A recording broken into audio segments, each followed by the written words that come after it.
Hello there, I'm a day late reviewing 2009's Push. Push is an interesting animal. It's a superhero flick crossed with a political thriller. If you have ever read Stephen King's Firestarter or seen either of the movie adaptations, some of this may seem familiar to you. If not, I think you're in for a bit of a treat. Push starts with a man and his son Nick on the run from government agents. The father tells Nick that a clairvoyant woman told him that a girl will give Nick a flower and that he should help her. That if he helps her, he will help all psychics. The father then uses his telekinetic powers to pop off a vent off the wall and then pushes his son through with the instructions to get to safety. Government agents then rush the room and a special agent named Carver arrives. Things go sideways and Nick's father is killed. Cut to the opening credits where we get a voiceover giving us the backstory for our setting. During World War II, the Nazis were trying to create super soldiers with psychic powers, and even though they lost the war, the experiments never stopped. The various world governments set up what they call divisions. It is the job of these agencies to turn psychics into powerful weapons. They are always on the lookout for psychics to study and train. Division is also working on a drug to increase the powers of psychics, but so far no one has survived.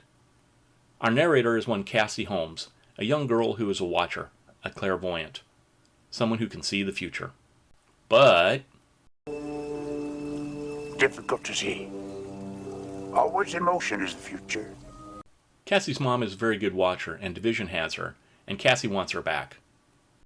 Next up, we're at a Division lab, and they are testing a new serum on a test subject. As the girl is given the drug, another subject is being walked back to her room or cell, and she drops a small glass sphere that rolls away. Pay attention to that because it's very, very important.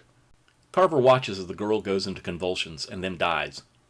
As the tech moves close to the girl, her eyes open and she incapacitates him, steals his ID card, and grabs a syringe of the formula they injected her with. She then makes a break for it. And this is where the small glass sphere comes into play. It wedges open a door, allowing the girl to escape the facility. Now the hunt is on. Game on! Game on! Cut to current-day Hong Kong where we find a grown-up Nick. He's come here to lay low and stay off the radar of Division. To make ends meet, he gambles. Nick is a mover, a telekinetic. He tries to use his powers to control the outcome of his dice rolls, but laying low means he doesn't practice using his powers much, so he isn't very good. As a result, he ends up owing quite a bit of money that he doesn't have. Making his way back home, he encounters two Division sniffers. These are psychics that can track people by touching items that have been touched by their targets. Interestingly enough, they aren't here for him. They're looking for a girl. Supposedly Nick knows this girl, but after psychically examining a number of items in Nick's apartment, they get no scent of her. They take a fresh toothbrush so that they can keep better tabs on Nick, and then leave. Nick is about to bolt when his phone rings. It's Cassie. She gets him to open the door, and she hands him a new toothbrush. Nick surmises that Cassie is a watcher. She has a proposition for him, but she is hungry and she wants to get something to eat first. She's buying. Nick agrees, and they head to a nearby food shop at an outdoor market. Nick is a bit skittish as he's worried that he might run into some of the people that he owes money to. Cassie tells him not to worry, that she has the lowdown on a big payday. Nick wants to know where this money is, and Cassie says it's with a girl. Nick asks if it's the same girl that Division is after. Yes, it is. Nick starts to leave. He isn't interested in messing around with Division. Cassie chases after him and says that if they don't find the girl and the case that she has, bad things are going to happen to a lot of people.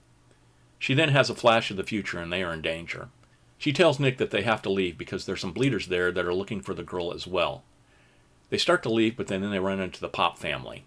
The Pop family asks where the girl is. They have their own designs for her. Dad and his two sons are bleeders. When they scream, they emit a sonic blast that can crack glass and even rupture organs. No way. The daughter/sister is a watcher. They get the better of Nick and Cassie, so Nick uses his powers to get Cassie away to safety, and the bleeders start to pound the heck out of Nick with their powers. Their sister tells them that they will lose the girl if they kill Nick, so they leave. And then we see a nice set of gams. Excellent! Cut to our mystery girl. She wakes up on a boat in Hong Kong harbor. She appears glassy-eyed and lost. She makes her way over to a sink and sees the words 4100 and Nick in the mirror. Using her lipstick, she writes the word Nick. The handwriting is hers.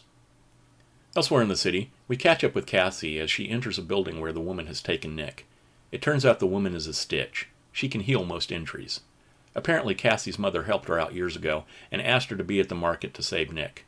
Once she heals Nick, She leaves. Cassie draws the future in her book while waiting for Nick to wake up. When he does, Cassie hands him a flower. This triggers the memory of his father telling him to help the girl who gives him a flower, so he agrees to help her. Cassie explains that her mother told her that this mystery girl has something in the case that will help bring down Division and to save her mother. While wandering aimlessly through the streets of the city, our mystery girl is found by Division sniffs. And here we learn her name, Kira. They get her into the car and they're headed to Carver's location when Kira uses her power to tell one of the sniffs that she needs to go to the bathroom. So they stop at a Hong Kong version of Starbucks, and one of the sniffs orders some coffee while the other escorts her to the bathroom. Once in the bathroom, we find out that Kira is a pusher. A pusher is someone who can psychically dominate another person. It would really help me out if you gave us your name. Pusher's good enough. Cerulean is a gentle breeze. Cerulean, a gentle breeze.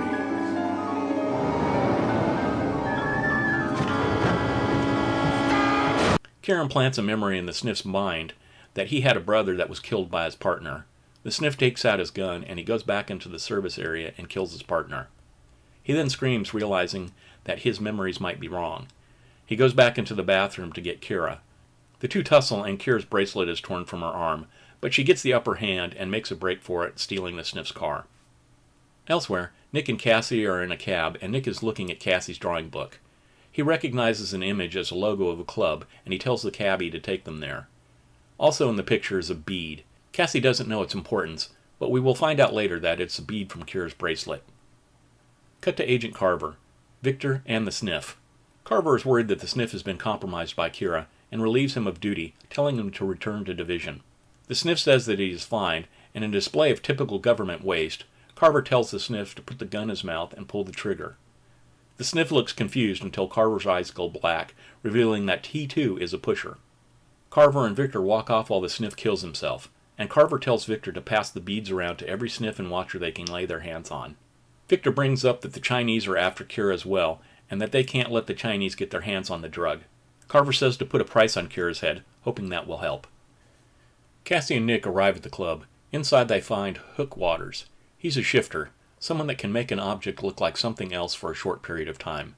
He used to work for Division, but he got the boot and was told not to use his powers again. He did, so they killed his wife. This makes him happy to help. He makes them an object that looks like the bead from Cassie's vision, and tells them to take it to Emily Hu, an expat sniff who only works by referral. Next up, Emily Hu's place. Emily agrees to help, and as it turns out, she has one of the beads that Division has been handing out. She uses it and tells them that they will find the girl at Kwun Tong Pier. Cut to the pier, where we find our mystery girl wandering around having flashbacks about her time as a Division lab rat. Nick and Cassie show up and Kira pulls a gun that she liberated from the sniffs and opens fire at Nick. Rather than heading for the hills, Nick sees the girl and he recognizes her. It's his old girlfriend, Kira. She's upset that he didn't rescue her from Division's clutches, and he says that he thought she had just left him. They start to argue, and Cassie says that it would be a good idea to leave before the police arrive to investigate the gunshots. They make their way to a market street, and Kira says that her memories are foggy at best, that she woke up and that she saw the note in the mirror saying to find Nick, and that he would be of help to her to find the case that Division is after. She doesn't remember what's in the case or anything from the last couple of days. Nick says that he thinks that she had her memory wiped, as it would make it harder for Division to find her. Now, far be it from me to point out that if she knew that she would need Nick's help to find the case, and she still remembers him, that it was pretty stupid of her to open fire at him just a few moments ago. As for her part, Cassie is drawing away while Nick and Kira are talking. She comes over to Nick and says that Kira is somehow changing the future, and not for the better. Cassie has now seen hers, Nick's, and her mother's deaths. She wants to leave Kira behind as Kira doesn't have the case and is worried about Division finding them due to Kira. Nick says that he'll hire a shadow, someone who can mask a person from psychic detection. Cassie isn't thrilled but agrees to it. Enter Pinky, our shadow. So they hide out in a hotel room trying to come up with a plan to find the case. Cassie gets aggravated and goes out to get something to eat. Picking up the sexual vibes between Nick and Kira, Pinky goes out into the hallway to give them some privacy. Cassie finds a place to get some alcohol and then runs into Pop Girl. Pop Girl tells her that she has seen our protagonist's deaths, but they could change it by leaving Hong Kong. She says that she knows about the Shadow and warns that his protection is only temporary. She then tells Cassie to tell Nick that she and her family are going to kill them all if they stay, and that it is Kira that will bring this doom down upon them. Pop Girl then leaves and Cassie decides to get drunk. A drunk Cassie returns to the hotel room to ream Nick a new orifice, saying that staying with Kira will get them all killed. That the Pop family's watcher is better than her. Pinky says that he can't shadow effectively against watchers, only sniffs. It's only a matter of time until a watcher will find them. Nick then decides to split the group up, making it harder for the watcher to follow different paths. Pinky and Kira leave with a promise from Nick that he will find her. He and Cassie then head out as well. While walking the streets, Cassie says that if they can't find the case, Division is going to kill her mother. Nick feels sympathy for her due to what happened to his father. He decides he's going to confront Carver. He calls Emily and asks her to see if she can sniff out where Carver is. Emily gives him the information, and soon it's showtime. A bit later at a restaurant, we have our confrontation. In a neat display of his own power, Nick causes 2 guns to float along the ceiling of the restaurant and drop down next to the heads of Carver and Victor. Nick threatens them, but Carver is nonplussed. He has 20 of the best watchers in the world on his side, and they all tell him the same thing. Nick and his crew are all going to die, and Carver will live. Carver then appeals to Nick's sense of patriotism, but it's no go. So he then tells Nick that Kira will die unless she gets more serum from Division. He can see that Nick cares for her. He asks if she has started showing signs of withdrawal. Nick thinks of what he saw earlier in the hotel room and becomes worried. And this doubt gives Victor the opportunity to turn the guns away from him and Carver. It turns out that he is a mover as well. And as we are about to see, a pretty good one at that. Victor eventually gains the upper hand and begins to beat Nick rather soundly. Meanwhile, Cassie is sitting out front when Carver comes out. He tells her that it's futile to try to change the future, that she is going to die. She says that killing Nick will change the future. Carver then goes back in to stop Victor from killing Nick. Nick and Cassie then meet up with Kira and Pinky, and Hook is there as well. Kira isn't doing well. Nick asks her what's in the case. Kira tells him about the drug that makes psychics more powerful, and that she is the only person to survive taking it. Cassie then comes in asking why she just drew a picture of herself holding Kira's shoe. She takes Kira's shoe and finds a key inside it. Kira then starts to look really bad. Cut to Emily Hu's place. Nick and crew show up asking for help. Nick gives Emily the key to see if she can see what it unlocks. Meanwhile, Hook asks Cassie how much the Chinese know. Cassie admits that Pop Girl is a better watcher, and so they probably know everything. Discussing how watching works, Cassie says that Pop Girl sees the intention. They decide to do something, Pop Girl then sees them doing it. Nick says that they need to be able to do things that don't make sense, to keep changing their minds. He asks Cassie if that would throw Pop Girl off their scent. She says it might, but how do you go about doing that? Emily then says that whatever the key unlocks is being shadowed. She walks out onto her balcony and says that it's somewhere before them. Cassie takes out her pad and draws the cityscape, saying that she won't be able to draw it if it's shadowed. They then compare her drawing and see that a building that is under construction isn't in the drawing. Nick says that he thought that the shadows couldn't hide things from watchers. Pinky says they aren't supposed to be able to, and that they're not able to hide entire buildings either. Nick decides that the best way to cloud the future is not to know what they're going to do until just before they do it. He decides he will write down the plan of action on cards for everyone, and they don't open them until he tells them to. He will then write one last letter to himself and have his memory of writing the letters wiped. He then has Cassie draw pictures of the case and its contents. She draws multiple pictures and it's a bit like a puzzle, but Pop Girl sees that the case holds a syringe and that it will make them more powerful than the Vision, and brings that news to her father. Now that Nick has come up with a plan, he sends Kira off in the hopes that Carver has something that will help save her. He also gives her a sealed envelope containing her task and says to open it when she doubts the truth. He then gives the others their envelopes and they scatter to the 4 winds. First up, we see Pinky deliver Kira to Carter and Victor. Victor pays Pinky and then they leave. Pinky opens his envelope and groans.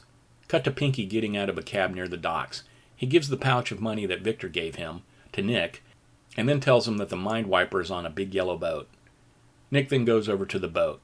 He asks the man to wipe the last 2 hours of his memories and drops the bag of money on the man's table. The man agrees. Cut to Pop Girl, who is furiously drawing away when all of a sudden her visions dry up.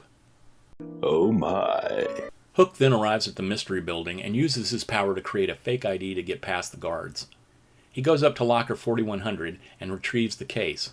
Hook then returns to see Cassie and shows her the case. She has a duplicate case that he modifies to match the Division case. She then leaves with one of the cases. Nick wakes up on the boat and opens the envelope in his hand. Its instructions are, go home. So he goes back to his apartment and he sees the case in the bedroom.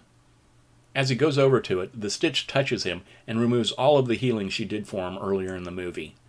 Nick collapses and then the Stitch takes the case into the kitchen. She then opens the door and in come two of the Pop brothers. One brother gets the case with the syringe while the other pays the Stitch. The brothers leave and the Stitch asks Nick where is Cassie. Two guns then float into view next to her head and Nick tells her to heal him or else. Back at the restaurant, the brothers Pop bring the case in and deliver it to their father. He opens the case and tosses the syringe to the Chinese government official, who catches a bottle of soy sauce. The official then leaves saying that it looks like the Pop family is unreliable.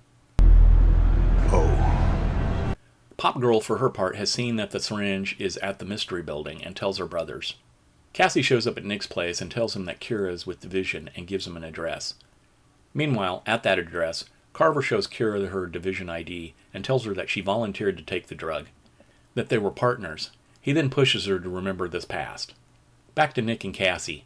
Cassie is afraid. She feels it's getting close to when she dies. Nick tells her to just wander around without thinking, to find someplace safe. He then heads off on his mission. Cassie wanders around aimlessly while Pop Girl is trying to divine her future. Cassie wanders into a restaurant and then heads upstairs into an area that looks like a storage area. She looks at a picture that she has drawn of her being killed by a tiger. There are multiple boxes with tiger emblems on them. Pop Girl then shows up and she has a gun. Things are looking bad when the wiper grabs Pop Girl and wipes her memory. He then tells Cassie that her mother would be very proud of her. Nick calls Carver and he wants to make a deal. The drug for the girl. They meet and he sees a healthy Kira. Excellent! She tells him that all his memories of them together are a lie, that she pushed him. Bogus! Nick's cell phone then rings. It's Hook. He tells Nick to take the drug and then asks to speak to Carver. Hook tells Carver that if he lets Nick and Kira live, he will tell them where the case is. So they head to the mystery building. Carver, Victor, and Kira head up while Nick waits in the car trunk. They get to the lockers and Victor opens locker number 4100 and pulls out the case. Carver opens it and sees the syringe. Suddenly the lights all come on and they see that they're surrounded by the Pop family and about 20 or so goons. Oh my. Carver explains that the serum is the property of the U.S. government. The Pop family is unimpressed. Then all heck breaks out as Victor starts using his powers to distract and subdue their Chinese opponents. He flings several of the goons out of the building, two of which land on the car, popping open the trunk. No way. Nick gets out of the car and uses his powers to remove his handcuffs. Nick then goes into the building and we get to see him and Victor duke it out. Kira demonstrates simultaneous control of multiple armed goons. Carver is impressed by Kira's powers. He tells her to have the goons kill themselves so that they can leave. Nick shows up saying that Carver has lied to her. Carver then pushes Nick, and Nick walks over to the edge of the shaft in the middle of the building and is about to jump when Carver stops him for some unknown reason. What? Nick snaps out of it and hits Carver, who then drops the case. Nick grabs the syringe and threatens to take it. Nick appeals to Kira to remember their past. She steps back to Carver's side, and so Nick takes the injection. He falls to the ground and after several convulsions, dies. Carver then says what a waste, and he and Kira leave. Cassie then shows up and she and Nick go out to the ground floor to retrieve the real case and syringe. Nick asks how long her mother had been planning all of this. Cassie says since before she was born. They plan to use the drug to trade for Cassie's mother. Cassie then assures Nick that they will see Kira again soon. On a Division jet flying back to the States, Kira looks in her purse while Carver is asleep. She finds the envelope that Nick gave to her. She has a flash of Nick telling her to open it when she doubts the truth. Inside is a picture of her and Nick at Coney Island with a note saying, "Kill him, see you soon, Nick." Kira then uses her power to get Carver to kill himself. The end. So there you have it. Push. Not too bad if I say so myself. X-Men by way of Firestarter. I really enjoyed the movie. It's got some interesting ideas. It flows at a good pace, some nice action, It's not without its faults, however. It's said in the intro to the movie that Division exists to turn psychics into soldiers, and yet the plot of the movie is chasing after a formula that makes psychics more powerful. Seeing Nick and Victor deflect bullets, seeing Carver and Kira make people kill themselves and others, you would think that they're plenty powerful enough. You would think they might be interested in how to create more psychics instead of trying to boost the powers of existing psychics. Then there's the formula. It's been tested on numerous psychics and killed them all. All but Kira, that is. What's up with that? Hey there, we have developed this formula that we believe will increase psychic powers, but it's lethal in 99.9% of our test cases. Let's keep testing it on psychics until we find someone it won't kill. First off, how many others died? And second, if it's so lethal and Kira's the first to survive, how do you know it even works? Did some of the other test subjects survive briefly with enhanced powers? Why aren't they working on a different formula? And why didn't they take blood samples from all of their test subjects before testing the serum on them?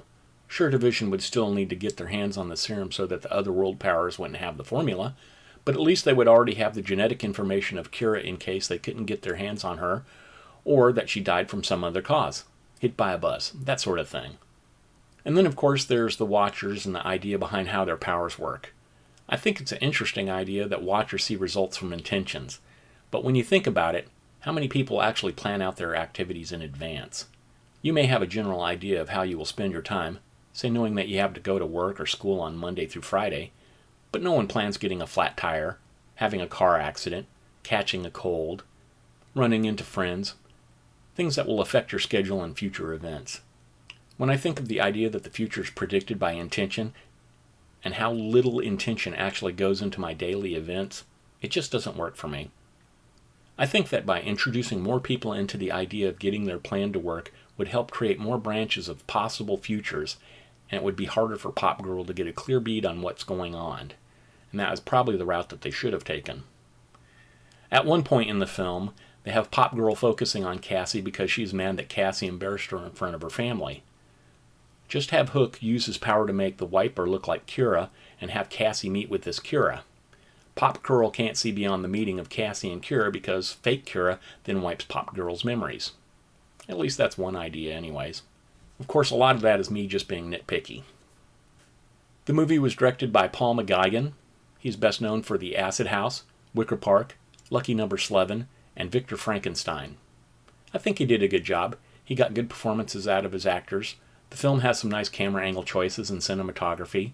He keeps the story moving along, and the action is generally quite well done for such a relatively low-budget movie. It was written by David Bourla.